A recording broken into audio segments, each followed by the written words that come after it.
Hello everyone, welcome back to our sentence diagramming tutorial. I'm Steve Long and this is Rightly Dividing, and I know it's been about 3 weeks or more since I've done a video. My sincerest apologies for that. I actually had contracted COVID and I was down for a bit, and as soon as I got better, I had to go straight back to work. And if you know anything about my work, I do work night times.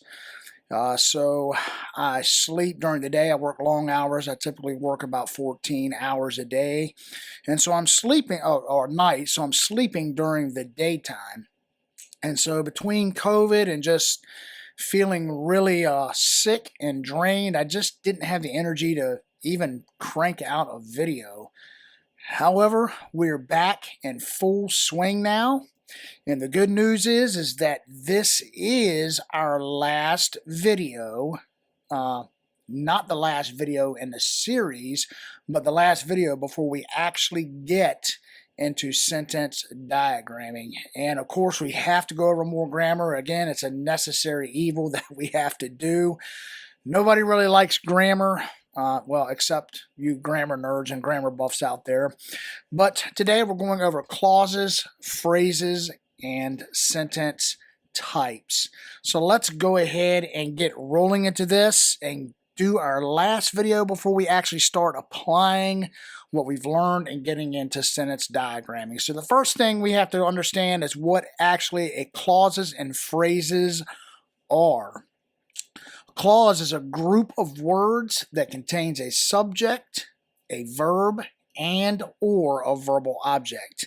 And I say and or because a clause does not necessarily have an object in order for it to be a clause. Clauses just have to have a subject and a verb to be considered an entire clause. A phrase, on the other hand, is a group of words that does not contain a subject or a verb. And these will be things like prepositional phrases, and we'll look at different types of phrases as we go on in there. Sometimes participle phrases can contain objects. Infinitival phrases can contain objects, but they're not technically considered a clause. So we'll look at those types a little bit later on.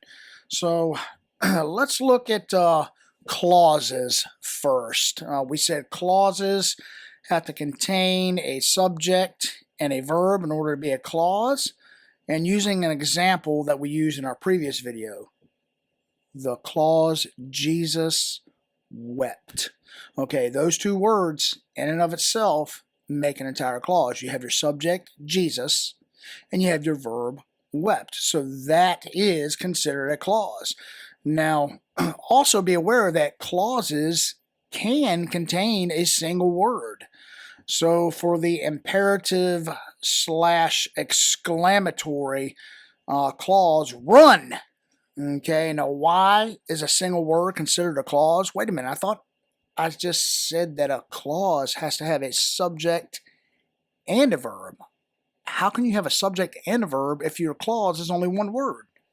Well, before we move on to independent clauses, let me just state that the word run, the imperative run, has an understood subject. If I say run, you understand that I'm telling you to run. So therefore, the word run actually does have a subject. It's called an understood you, or the understood subject. So therefore, run can be considered a clause. Now, it's also important to understand that clauses come in two types. You have an independent clause and dependent clauses, and we have to understand this as well, because this is going to make all the difference in the world, particularly when we're trying to figure out what the main subject and the main verb is in a sentence. And we're going to look at all of that as we get into further videos about diagramming. But for right now, just know that there are independent clauses and dependent clauses.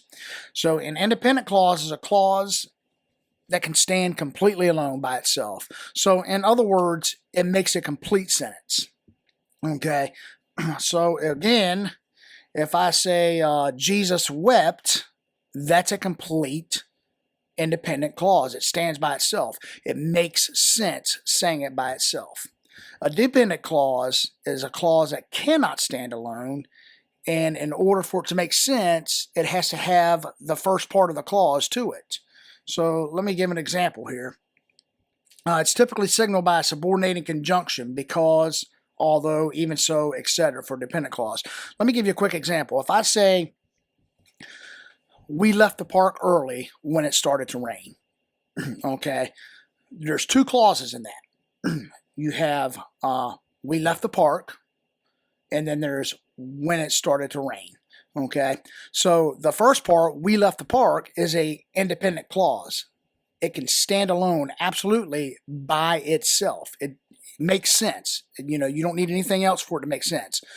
But if I were just to walk up to you and I were to say, when it started to rain, you would probably be looking at me like, huh? What do you mean?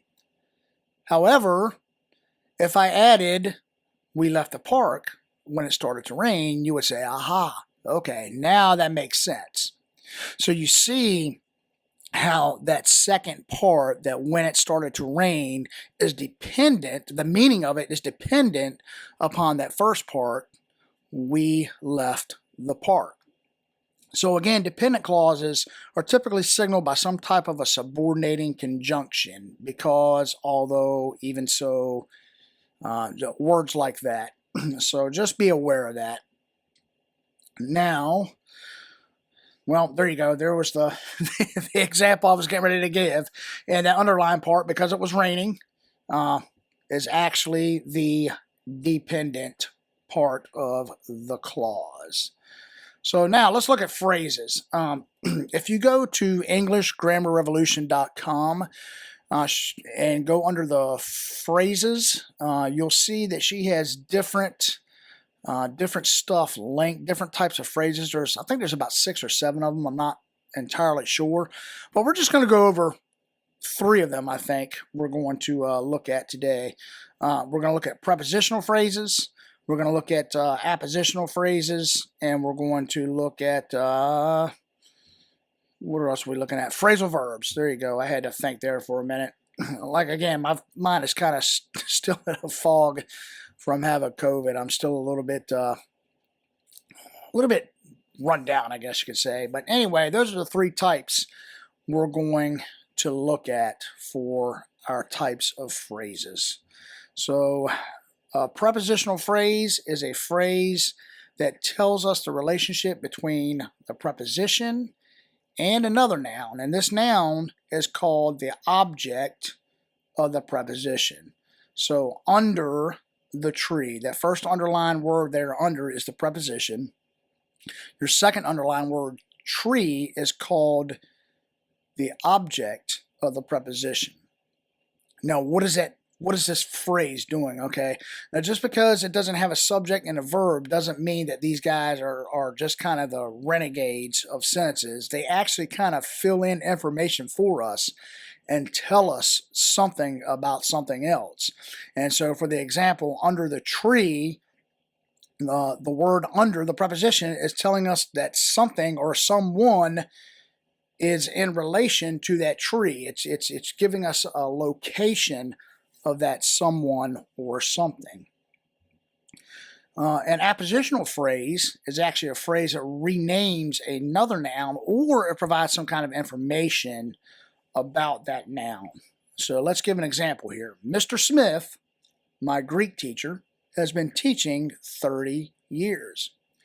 Now, the underlying phrase, my Greek teacher, is what is called the appositional phrase. It's giving us more information about who Mr. Smith is. Now, if we were to take that appositional phrase out, my Greek teacher, we would still have Mr. Smith has been teaching 30 years.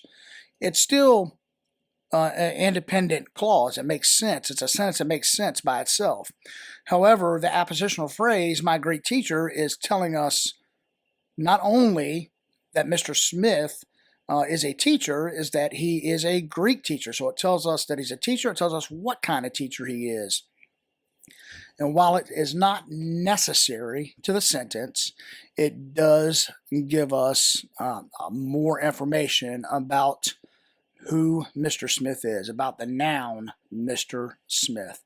So that's an appositional phrase. Typically, you'll see things like, Peter the fisherman, or in Scripture, an example would be Peter, an apostle. Okay, so that word apostle would be considered in a positive noun, not necessarily in a positive phrase. Be aware that appositives can be single words as well, but you can't have entire phrases that are appositional. So that's just a quick biblical example there. And then we have phrasal verbs. These are kind of tricky. Phrasal verbs, they're verbs that are combined with another preposition, and they typically change the meaning of the words if the words were used independently. Now, let me give you an example here so you see what I mean here. The example is if the sentence, "What you're telling me does not add up." That underline phrase there, add up. If you were to take the words add and up separately, they would mean two different things. But when you put them together, you combine that preposition with the verb add, you get add up. And basically what's being said is I think you're lying. That's basically the meaning of the phrasal verb add up. So be aware when we go to sentence diagram, if you ever run into a phrasal verb, this add up acts as a single unit. Typically, when we diagram, we do diagram word for word, and that is the case for most of the time. But you will have some compound words that will stay together on the diagram, and we'll get into all that when we go to diagram. So let's move on to the 4 sentence types. Oh my goodness, we're almost done. Now, one thing I'll say about the 4 sentence types is that they are not crucial to understand, but they are useful. So not crucial, but useful. And what I mean by that is that it's not going to make or break your sentence diagrams if you can't remember all 4 sentence types, but it really does help to kind of know what type of sentence that you're looking at when you go to diagram it. So let's go over those real quick. Again, there's the thing, not crucial, but useful. So our first sentence type is called a declarative sentence. Some people pronounce it declarative. I pronounce it declarative. Okay, don't joke on me. I live in the South, if you couldn't tell by my accent. Okay, so a declarative sentence here makes an assertion or a statement. Okay, that's all it does. If I say, I went to the park, that's a declarative sentence. It doesn't tell me anything about the time I went. It doesn't tell me anything about the type of day it was. It just says that I just made an assertion. I went to the park. He went to the store. She read a book. Okay, so those are all declarative sentences. They're just making an assertion or they're making some type of a statement. So that's a declarative sentence. There you go. There's our example.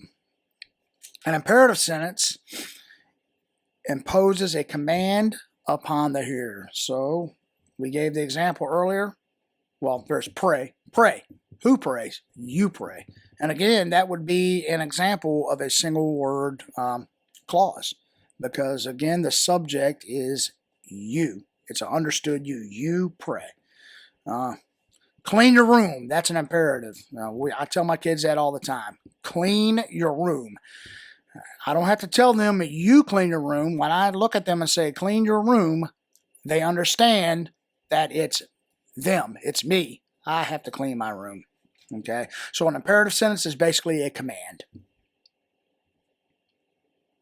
Then we have 2 more. The interrogative sentence. Interrogative sentence asks questions. So when you see a question mark, guess what? That is an interrogative sentence. Did you clean your room? Now I'm getting specific. Did you, my child, clean your room? Okay, so that is an interrogative, asks questions.